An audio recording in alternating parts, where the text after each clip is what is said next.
মুরলির তারিখ ৩১ December ২০২৩। Revise তারিখ ১৩ November ১৯৯৭। শিরোনাম: সঙ্গমযুগের সমস্ত প্রাপ্তির প্রালব্ধের অনুভব করো, মাস্টার দাতা, মহান সহযোগী হও। ওম শান্তি। মধুবন থেকে অব্যক্ত বাপদাদা বলছেন, আজ ভাগ্য বিধাতা বাবা নিজের শ্রেষ্ঠ ভাগ্যবান বাচ্চাদের দেখছেন। প্রত্যেক বাচ্চার ভাগ্যের সমূহ রেখা দেখে দেখে ভাগ্য বিধাতা বাবাও পুলকিত হন, কেননা সমগ্র কল্প যদি পরিক্রমা করো তো তোমাদের মতো শ্রেষ্ঠ ভাগ্য কোনো ধর্মের আত্মা, মহান আত্মা, রাজ্যাধিকারী আত্মা কারও এত বড় ভাগ্য নেই যত বড় ভাগ্য সঙ্গমযুগী তোমরা সব শ্রেষ্ঠ আত্মার রয়েছে। ললাট থেকে নিজেদের ভাগ্যের রেখাগুলো দেখো তো। বাপদাদা প্রত্যেক বাচ্চার ললাটে ঝলমলে জ্যোতির শ্রেষ্ঠ রেখা দেখছেন। তোমরা সকলেও নিজের রেখাগুলো দেখছ কি? নয়নে যদি দেখো তো স্নেহ আর শক্তির রেখাগুলো স্পষ্ট। মুখে দেখো শ্রেষ্ঠ মধুর বাণীর সমস্ত রেখা ঝলমল করছে। ওষ্ঠাধারে দেখো প্রসন্নতার আন্তরিক হাসি, আত্মিক খুশির দ্যুতির রেখা দৃশ্যমান। যদি হৃদয়ে দেখো বা অন্তর্মনে দেখো তো দিলারামের লাভে লাভলীন থাকার রেখা স্পষ্ট। হাতে দেখো দুই হাতি সমুদয় ভাণ্ডারে সম্পন্ন হওয়ার রেখা, পায়ে দেখো প্রতি কদমে পদমের প্রাপ্তির রেখা স্পষ্ট। কত বড় ভাগ্য! ভাগ্য বিধাতা বাবা উদার হৃদয়ে প্রত্যেক বাচ্চাকে পুরুষার্থের দ্বারা শ্রেষ্ঠ কলমে এই রেখাগুলো টানার উন্মুক্ত ছাড় দিয়ে দিয়েছেন। রেখা যতটা লম্বা টানতে চাও ততটা টানতে পারো, কিন্তু সময়ের মধ্যে। যার যতটা লম্বা রেখা টানার আছে সে নিজেই টানতে পারো, বাবা তোমাদের হাতে কলম দিয়েছেন। তো সেই রেখা টানতে জানো কি তোমরা? টেনেছ নাকি টানতে জানো না? সবাই জানো তোমরা? হ্যাঁ বাবা, খুব ভালো। দেখো এখনের ভাগ্যের রেখা তোমাদেরকে সমগ্র কল্পেও শ্রেষ্ঠ বানায়। ২১ জন্ম সদা সম্পন্ন এবং খুশি থাকার রেখা তো চলতেই থাকে, আর দাপর কলিযুগেও তোমাদের পূজ্য হওয়ার রেখা শ্রেষ্ঠই থাকে। সুতরাং এই সময়ের ভাগ্যের রেখা সারা কল্প সদা সাথে সাথে চলতে থাকে, কেননা অবিনাশী বাবার অবিনাশী রেখা। তো সদা নিজের শ্রেষ্ঠ ভাগ্যের রেখা স্মৃতিতে থাকে কি? থাকে তো বটেই, কিন্তু কখনো ইমাজ থাকে, কখনো মার্জ থাকে, নাকি সদাই ইমাজ থাকে? এই ব্যাপারে হাত কম উঠাচ্ছে। দেখো যেন সদা ইমাজ থাকে। ইমাজ থাকার লক্ষণ হল পুরানো সব স্মৃতি, পুরানো সংস্কারের সমস্ত রেখা মার্জ হয়ে যায়। কখনো পুরানো সংস্কারের রেখা কিংবা পুরানো বিষয়ের স্মৃতির রেখা ইমার্জ যেন না হয়, মার্জ হবে। আর মার্জ থাকতে থাকতে যেন সমাপ্ত হয়ে যায়। যেখানে শ্রেষ্ঠ ভাগ্যের রেখা ইমার্জ থাকে সেখানে পুরানো রেখা ইমার্জ হওয়া অসম্ভব। যদি হয় তাহলে এটা প্রমাণ হয় যে শ্রেষ্ঠ ভাগ্যের রেখা সদা ইমার্জ থাকে না। সুতরাং কি মনে করো, এত শ্রেষ্ঠ ভাগ্যের রেখা ইমার্জ হওয়া উচিত নাকি মার্জ? বাপদাদা বর্তমান সময়ে এখন এই সঙ্গম যুগের সমস্ত প্রাপ্তির প্রালব্ধের রূপে সব বাচ্চাকে দেখতে চান। বহু সময় ধরে পুরুষার্থ করেছ, এখন পুরুষার্থ আপনা থেকেই হওয়া উচিত, পুরুষার্থ পরিশ্রমের হওয়া উচিত নয়। তোমরা কি অন্ত পর্যন্ত পুরুষার্থের জন্য পরিশ্রম করতে থাকবে? সঙ্গমযুগের সমূহ প্রাপ্তির প্রালব্ধের অনুভব এখন যদি না করো তো কবে করবে? ভবিষ্যতের প্রালব্ধ আলাদা জিনিস, সেটা তো তোমাদের এই পুরুষার্থের প্রালব্ধের প্রতিমূর্তি। তা তো তোমাদের পিছনে পিছনে নিজেই আসবে। কিন্তু বিশেষ ব্যাপার হল এই সময়ের প্রালব্ধ প্রাপ্ত করার। এরকম নয় কেউ জিজ্ঞাসা করল কেমন আছেন, কি খবর, তখন এটা বলো না যে এখনো পর্যন্ত পুরুষার্থ চলছে। পুরুষার্থ তো আছেই, কিন্তু এখন পুরুষার্থের প্রালব্ধ অনুভব করো। সেই প্রালব্ধ হল সর্বশক্তি সম্পন্ন, সর্বজ্ঞান সম্পন্ন, সর্ববিঘ্ন বিনাশক মূর্তরূপ। এখনের এই প্রালব্ধ ভবিষ্যতে আপনা থেকেই প্রাপ্ত হবে। যেরকম ভবিষ্যতে শুধু প্রালব্ধ থাকে, পুরুষার্থ অবলুপ্ত হয়, ঠিক সেই রকমই এখন অবশিষ্ট সময়ে প্রালব্ধ স্বরূপের বিশেষ অনুভব করো। যদি প্রালব্ধ বলছ তো প্রালব্ধ পুরুষার্থেরই হয়।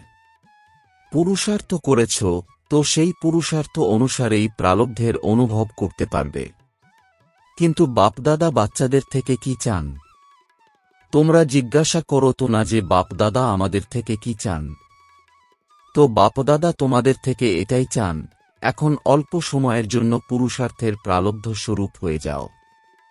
হতে পারো নাকি পুরুষার্থের পরিশ্রম ভালো লাগে, প্রালব্ধপ্রাপ্ত হবে তোমরা। এখন পুরুষার্থ করছি, পুরুষার্থ হয়ে যাবে, করে দেখাবো, এই সব শব্দের অবসান হওয়া উচিত। কি করে দেখাবে? দেখাও। আর কবে দেখাবে? তোমরা কি বিনাশের সময় দেখাবে? এর সহজ বিধি হল মাস্টার দাতা হও। বাবার থেকে নিয়েছ আর নিতেও থাকো, কিন্তু আত্মাদের থেকে নেওয়ার ভাবনা রেখো না। এটা করুক তাহলে এইরকম হবে। এ বদলে গেলে তবে আমিও বদলে যাব, এসব নেওয়ার ভাবনা। এইরকম হলে তবে এইরকম হবে। এগুলো সবই নেওয়ার ভাবনা। এইরকম হোক নয়, এইরকম করে দেখাতে হবে। যদি হয় তাহলে এটা নয়, বরং হতেই হবে, আর আমাকে করতে হবে। আমাকে ভাইব্রেশন দিতে হবে। আমাকে দয়াবান হতে হবে। আমাকে গুণের সহযোগ দিতে হবে। আমাকে সমস্ত শক্তির সহযোগ দিতে হবে। মাস্টার দাতা হও। যদি নিতেই হয় তাহলে এক বাবার থেকে নাও।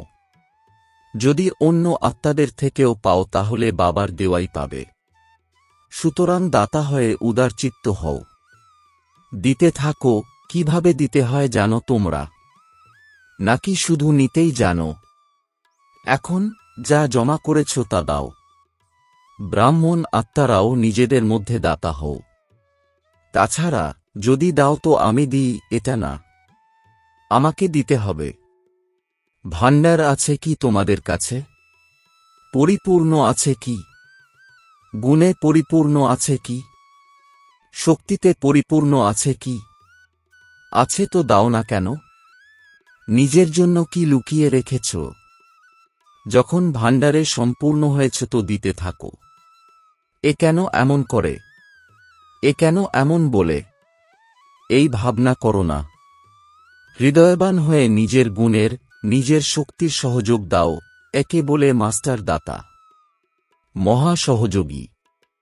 শুধু সহযোগীও নয়, মহা সহযোগী হও, মহাদাতা হও। তাহলে বুঝেছ বাপদাদা কি চান। পুরুষার্থের জন্য বাচ্চাদের এখনও পরিশ্রম করা বাপদাদা দেখতে পারেন না। ডায়মন্ড জুবিলি সমাপ্ত হয়েছে এবং ডায়মন্ড এখনও পর্যন্ত বেদাগ হওয়ার পুরুষার্থে লেগে আছে। ডায়মন্ড জুবিলি অর্থাৎ প্রত্যেক ব্রাহ্মণ আত্মা ডায়মন্ড ঝলমল করতে থাকবে। তোমরা ভাববে যে ডায়মন্ড জুবিলি আমাদের তো ছিলই না, দাদিদের হয়েছে। তোমাদের হয়েছে নাকি দাদিদের হয়েছে? কাদের হয়েছে? যজ্ঞস্থাপনের কার্যের ডায়মন্ড জুবিলি। শুধু দাদিদের নয়, স্থাপনের কার্যের ডায়মন্ড জুবিলি। সুতরাং তোমরা সবাই 2 বছরের হও বা 12 বছরের কিংবা 50 বছরের হও, কিন্তু স্থাপন কার্যের নিমিত্ত হও তো না। নাকি না? নিমিত্ত হয়েছ তো। ব্রাহ্মণ মানেই ব্রহ্মা বাবার সাথে স্থাপনের কার্যে নিমিত্ত আত্মা। তাকেই ব্রহ্মাকুমার বা ব্রহ্মাকুমারী বলা যেতে পারে। তাহলে সবাই তোমরা ব্রহ্মাকুমার কুমারী নাকি পুরুষার্থী কুমার কুমারী? কি তোমরা ব্রহ্মাকুমার, ব্রহ্মাকুমারী অর্থাৎ জন্ম নেওয়ার সাথে সাথেই ব্রহ্মা বাবার সাথী স্থাপনের নিমিত্ত আত্মা হয়েছ। সুতরাং এমন ভেবো না আমরা তো এখন ছোট। কিন্তু সময় অনুসারে যখন সময় সমাপ্তির কাছাকাছি চলে এসেছে তখন ছোটদের, নতুনদের এত তীব্র পুরুষার্থ করতে হবে। যদি তোমরা ব্রাহ্মণ হও তো, যদি ক্ষত্রিয় হও তো অবকাশ রয়েছে। কিন্তু যদি তোমরা ব্রাহ্মণ তো বলা হয়ে থাকে যে ব্রাহ্মণ সেই দেবতা, ক্ষত্রিয় যে সেই ব্রাহ্মণ বলা হয় না। অতএব ব্রাহ্মণ আত্মাদের স্থাপনের নিমিত্ত হতেই হবে। তোমরা নিমিত্তই হয়েছ। সেই জন্য এখন মাস্টার দাতা হও। দান না করো কিন্তু সহযোগ দাও। ব্রাহ্মণ ব্রাহ্মণকে দান করতে পারে না, সহযোগ দিতে পারে। তো বাবা কি বললেন? মহাদাতা আর মহা সহযোগী হও। এখন তোমরা 1 বছরেরও যদি হো তবুও সময় অনুসারে এখন শৈশবের সব বিষয় সমাপ্ত করো, কেননা সব বাচ্চা বানপ্রস্থ অবস্থার নিকটে আছো। সময়ের গতি অনুযায়ী, ড্রামার নিয়ম অনুযায়ী এখন সকলের বানপ্রস্থ অবস্থা নিকটে। বাপদাদা জানেন যে বাচ্চাদের বাবার প্রতি গভীর স্নেহ রয়েছে। গভীর স্নেহ আছে তো? নাকি উপর উপর স্নেহ আছে? হৃদয়ের স্নেহ আছে তবেই তো ছুটে এসেছ তো। দেখো, অসীম হলে অসীম জগতের বাবার বাচ্চারা অসীম রূপে বিরাজমান। এই হল ভালো লাগে তো না? নাকি দূরে মনে হয়? দেখো, বসার ক্ষেত্রে দূর, কিন্তু বাপদাদা নিজের হৃদয়ের অনেক বড় স্ক্রিনে তোমরা সব দূরে বসে থাকা বাচ্চাদের অতি নিকটে দেখছেন। দূরে দেখছেন না। বাপদাদার হৃদয়ের স্ক্রিন অনেক বড়। এখনো পর্যন্ত সায়েন্সের ওরাও বের করেনি। সেই জন্য তোমরা বসে নেই, বাপদাদার হৃদয়ে বসে আছো। এমন মনে করো কি চেয়ারে বসে আছো বা শতরঞ্চিতে বসে আছো, নাকি হৃদয়ে বসে আছো? দৃশ্য তো খুব সুন্দর, ভালো লাগছে। ফুল হয়েছে, পিছন পর্যন্ত ভরে গেছে নাকি কিছু খালি রয়েছে? বাপদাদা দেখছেন পিছনে অল্প কিছু খালি রয়েছে। দেখো, বাপদাদা তোমাদের একটা কাজ দিয়েছিলেন। তোমরা ভুলে গিয়ে থাকবে, কিন্তু বাপদাদার মনে আছে। কোন কাজ দিয়েছিলেন? ক্রোধ মুক্ত হওয়ার। আজ বাবা সেই বিষয়ে জিজ্ঞাসা করবেন না। প্রথম চান্স নিয়েছ তো না, তাই তো আজ ক্রোধমুক্ত হওয়ার বিষয়ে যদি জিজ্ঞাসা করেন তাহলে তোমরা নিরুৎসাহ হয়ে যাবে। রেজাল্ট বাপদাদার জানা আছে। বাবা পরে জিজ্ঞাসা করবেন। তোমাদেরকেও ওখান থেকে রেজাল্ট আনতে বলবেন। আজ ছেড়ে দিচ্ছেন। তোমাদের কাজ দেওয়া হয়েছিল যে তোমরা 9 লাখ তৈরি করে দেখাও। মনে আছে প্রতিটা জোনকে বলা হয়েছিল। কোন জোন 9 লাখ তৈরি করেছ? বাংলা আর বিহারের সেবার টার্ন। তো বাংলা আর বিহার 9 লাখ তৈরি করেছে কি? চুপ করে রয়েছে, কিছু বলছে না। চলো, কেবল একটি জোন নয়, সকল জোন, দেশ বিদেশের সবাই মিলে 9 লাখ তৈরি করেছে। বিদেশের বাচ্চারা বলো, 9 লাখ হয়েছে। বাপদাদা তো নিজের ডেট ফিক্স করে থাকেন আর সেই ফিক্স ডেটে আসেন। তোমরাও সব বিষয়ে ডেট ফিক্স করো। এই হল কতদিনে তৈরি হবে, ফাংশন কবে হবে, এইসব ডেট ফিক্স করো তো। তো এর ডেট কোনটা? ফিক্স আছে কি? বিনাশের এন্ড অর্থাৎ অন্ত এ নাকি আগে? কবে হবে? কি ভেবেছ? কোন ডেটে? কোনো ডেট আছে নাকি এখনো ফিক্স করনি? এও বাবা করবেন। করতে তোমাদেরকে হবে।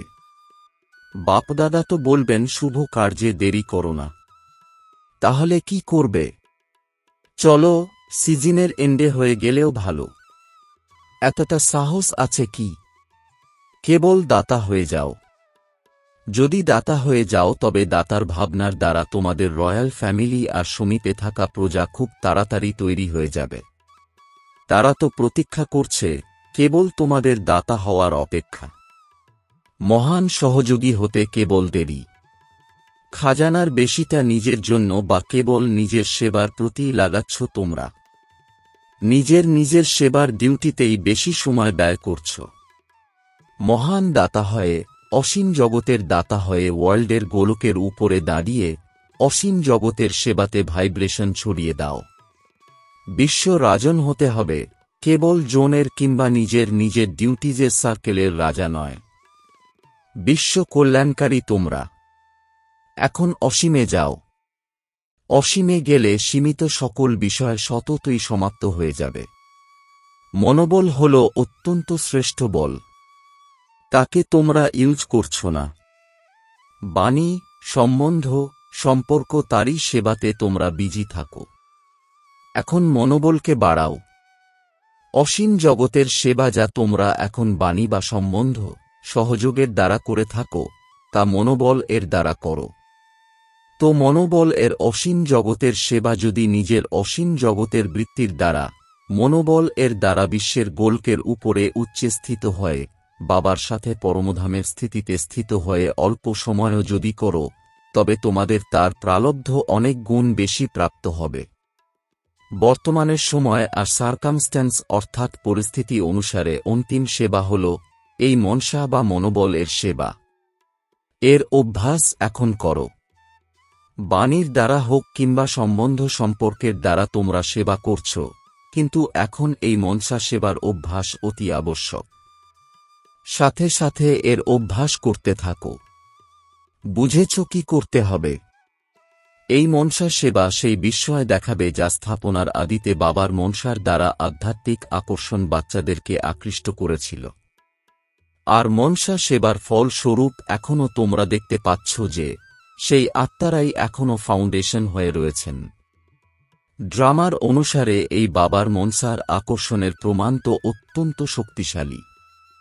তো অন্তিমে এখন বাবার সাথে তোমাদেরও মনসার আকর্ষণ, আত্মিক আকর্ষণের দ্বারা যে আত্মারা আসবে, তারা সময় অনুসারে কম সময়ে, কম পরিশ্রমে আর ব্রাহ্মণ পরিবারকে বৃদ্ধি করবার জন্য নিমিত্ত হবে। পূর্বের সেই বিস্ময় অন্তিমেও দেখতে পাওয়া যাবে।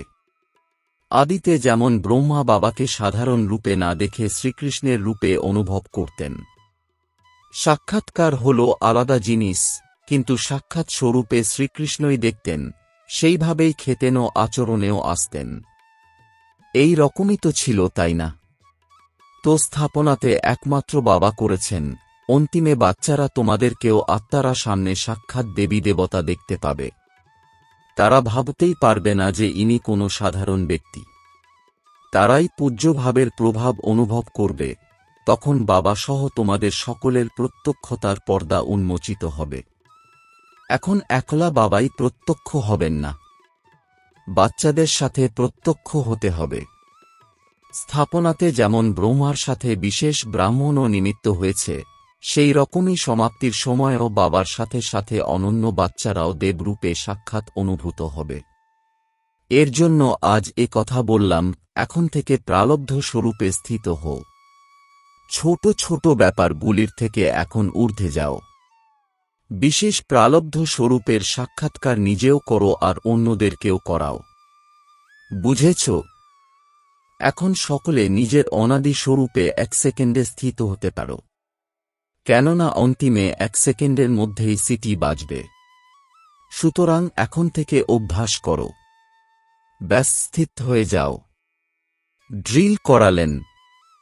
আচ্ছা, চতুর্দিকের বাচ্চাদেরকে সর্বদা ভাগ্য রেখাকে ইমাজ রূপে স্মৃতিতে রেখে থাকা আত্মাদেরকে সর্বদা নিজের সঙ্গমূলগী সর্বপ্রাপ্তি স্বরূপ প্রালব্ধকে অনুভবকারী সর্বদা মাস্টার দাতা মহাসহযোগী আত্মাদেরকে সর্বদা মনসা সেবার দ্বারা বিশ্বের আত্মাদেরকে কল্যাণকারী আত্মাদেরকে বাপদাদার স্মরণের স্নেহসুমন আর নমস্কার। বরদান: কর্মযোগের স্টেজের দ্বারা কর্মভোগের উপরে বিজয় প্রাপ্তকারী বিজয়ী রত্ন ভব। এর বিস্তার: কর্মযোগী হয়ে উঠলে শরীরের কোনো কর্মভোগ ভোগের রূপে অনুভব করায় না। মনের মধ্যে কোনো রোগ থাকলে তাকে রোগী বলা হবে, মন নিরোগী মানে সে সদা সুস্থ। শুধুমাত্র শেষ শয্যায় বিষ্ণুর মতো জ্ঞানের স্মরণ করতে করতে পুলকিত হতে থাকবে। মনন শক্তির দ্বারা আরই সাগরের তলদেশে যাওয়ার চান্স পাওয়া যায়। এই রকম কর্মযোগী কর্মভোগের উপরে বিজয় প্রাপ্ত করে বিজয়ী রত্ন হয়ে যায়। স্লোগান: সাহসকে সাথী বানিয়ে নাও, তবে প্রতিটি কর্মে সফলতা প্রাপ্ত হতে থাকবে। ওম শান্তি।